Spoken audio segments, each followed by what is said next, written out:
আসসালামু আলাইকুম। আজকে আমরা দেখব সফটওয়্যারে কিভাবে আপনি ক্রেডিট নোট এন্ট্রি করবেন বা সেলস রিটার্ন এন্ট্রি কিভাবে করবেন। শুরুতেই আমরা বাউচারে চলে যাচ্ছি। বাউচার থেকে F8 আমরা সেলস সিলেক্ট করে নিচ্ছি। এখান থেকে শুরুতে কাস্টমার সিলেক্ট করে নিচ্ছি। আমরা কোন কাস্টমারের কাছে প্রোডাক্ট সেল করব, কাস্টমার সিলেক্ট করব। এখান দেন যেহেতু আমরা সরাসরি সেল করছি, এখানে কোনো ট্র্যাকিং নাম্বার হবে না, নট অ্যাপ্লিকেবল হবে। dispatch document number, dispatch through destination, carrier name, bill of lading number, motor vehicle number optional fill up করে দিতে পারেন, না করলে কোনো অসুবিধা নাই। পার্টি ডিটেলস এখানে আপনি চাইলে অ্যাড করতে পারেন। সেলসের লেজার সিলেক্ট করে নিলাম। দেন আমরা সিলেক্ট করব কোন প্রোডাক্টটা আমরা সেল করব, সেই প্রোডাক্ট সিলেক্ট করে নিলাম। এখানে যেহেতু সরাসরি সেল করতেছি, tracking number not applicable, order number not applicable, কারণ আমরা ডিরেক্ট সেল করতেছি। এখানে অর্ডারও মেনটেন করি নাই, ডেলিভারিও মেনটেন করি নাই। দেন গোডাউন, গোডাউনের জায়গায় আমরা স্পেস বার দিব, কোন গোডাউন থেকে সেল করব সেই গোডাউন সিলেক্ট করে নিব। দেন কত কোয়ান্টিটি আমরা সেল করব, কোয়ান্টিটি দিয়ে নিব। অটোমেটিক রেট চলে আসবে। লাস্ট টাইম আপনি যে রেটে সেল করছেন আপনি চাইলে সেটাকে মডিফাই করে দিতে পারেন। Okay, enter enter enter enter enter. আমরা একটা আইটেমই নিচ্ছি, এন্টার। যখন ইনভয়েস সেভ করতে যাবেন দেখবেন অটোমেটিক নিউ রেফারেন্স নাম্বার তৈরি হয়ে যাবে। এখানে অটোমেটিক একটা নাম্বার জেনারেট হবে, সেই ইনভয়েস নাম্বারটা এখানে চলে আসবে। আমরা নাম্বারটাকে একটু মডিফাই করে দিই যাতে আমরা একটু ডিটেলসভাবে দেখতে পারি। Enter enter enter. এখানে আপনার যদি কোনো ন্যারেশন অথবা রিমার্কস লিখে রাখতে চান, অ্যাড করতে চান, আপনি অ্যাড করে দিবেন। দেন এন্টার এন্টার দিয়ে সেভ দিবেন। এখন আমরা সেই ইনভয়েসের এগেনস্টে প্রোডাক্ট যদি রিটার্ন আসে সেক্ষেত্রে আপনি ক্রেডিট নোট করবেন। সেক্ষেত্রে আপনি রিসিপ্টের অ্যারোতে ক্লিক করলে এখানে ক্রেডিট নোট পাবেন, অথবা আদার্স বাজারে ক্লিক করলে এখানে আপনি ক্রেডিট নোট পেয়ে যাবেন। দেন আমরা এখানে শুরুতে সিলেক্ট করে কাস্টমার, কোন কাস্টমার কাছ থেকে প্রোডাক্ট রিটার্ন আসছে, কাস্টমার সিলেক্ট করে নিব। ট্র্যাকিং নাম্বার নট অ্যাপ্লিকেবল, এখানে আদার্স ইনফরমেশন চাইলে আমরা ফিল আপ করতে পারি, এবং এখানে অরিজিনাল ইনভয়েস নাম্বারটা আমরা চাইলে দিয়ে দিতে পারি, এবং কোন ডেটের ইনভয়েস ছিল সেটা আমরা দিয়ে দিতে পারি।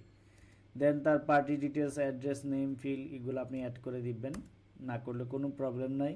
সেলসের লেজার সিলেক্ট করে নিলাম। দেন আমরা কোন আইটেমটা রিটার্ন আসছে সেই আইটেমটা সিলেক্ট করে নিলাম। এখানে ট্র্যাকিং নাম্বার হবে না, অর্ডার নাম্বার হবে না, যেহেতু সরাসরি আমরা ডিরেক্ট সেল করেছিলাম। গোডাউন সিলেক্ট করে দিতে হবে। আপনি প্রোডাক্টটা রিটার্ন করে আপনার কোন গোডাউনে আসবে সেই গোডাউন সিলেক্ট করে দিবেন, কত কোয়ান্টিটি রিটার্ন আসছে এবং কত টাকা রেট। রেটটা অটোমেটিক নেবেন, মানে যে রেটে আপনি সেল করছেন সেই রেটেই রিটার্ন আসবে। ওকে, এন্টার এন্টার এন্টার এন্টার।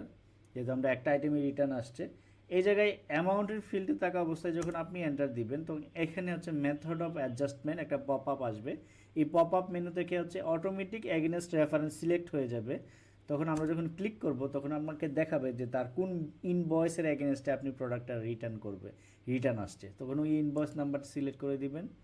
দেন এন্টার এন্টার। ন্যারেশন আপনি রিমার্কস লিখে দিবেন কী কারণে প্রোডাক্টটা রিটার্ন আসছে, তার স্পেসিফিক যে রিজন সেই রিজন লিখে দিবেন। দেন এন্টার এন্টার দিয়ে সেভ দিয়ে দিবেন। এখন যদি আমরা সেই কাস্টমারের লেজার চেক করি, ডিসপ্লে মোর রিপোর্টস, এখান থেকে অ্যাকাউন্টস বুক, লেজার থেকে হানিফ বেকারি। তাহলে দেখাচ্ছে 1,75,000 টাকার প্রোডাক্ট সেল করেছিলাম, এখান থেকে রিটার্ন আসছে 80,500 টাকার প্রোডাক্ট। আমরা যদি দেখতে চাই যে আসলে কী প্রোডাক্ট সেল করেছিলাম, কত কোয়ান্টিটি, কত রেটে সেল করেছিলাম, ডিটেলস দেখতে চাই, সেক্ষেত্রে আমরা কনফিগারে ক্লিক করে এখানে ডিটেলস করে দিব, বিল ওয়াইজকে ইয়েস করে দিব, শো ইনভেন্টরি ইয়েস করে দিব। দেন কন্ট্রোল এ দিয়ে সেভ দিয়ে দিব। তাহলে দেখাচ্ছে এখানে আপনার সেল করেছি ড্রাই কেক 50 কেজি 3,500 টাকা রেট, যার টোটাল অ্যামাউন্ট 1,75,000, যার ইনভয়েস নাম্বার ছিল 7458,274। দেন আমরা আবার রিটার্ন আসছে প্রোডাক্ট, সেই রিটার্ন আসলে কী প্রোডাক্ট রিটার্ন আসছে, কত কেজি রিটার্ন আসছে, কত টাকা রেটে রিটার্ন আসছে, এবং কোন বিলের এগেনস্টে রিটার্ন আসছে। দেখেন এখানে ইনভয়েস নাম্বার এবং যে রিটার্ন আসছে যে ইনভয়েস নাম্বার, যে এগেনস্ট নাম্বার, রেফারেন্স নাম্বার দেখাচ্ছে দুইটা সেম। তাহলে এখানে আমরা টোটাল প্রোডাক্ট সেল করেছিলাম 1,75,000। দেন রিটার্ন আছে 80,500 টাকার প্রোডাক্ট, ব্যালেন্স এখানে দেখাচ্ছে 94,500 টাকা। ওকে, থ্যাংক ইউ, ধন্যবাদ সবাইকে, আসসালামু আলাইকুম।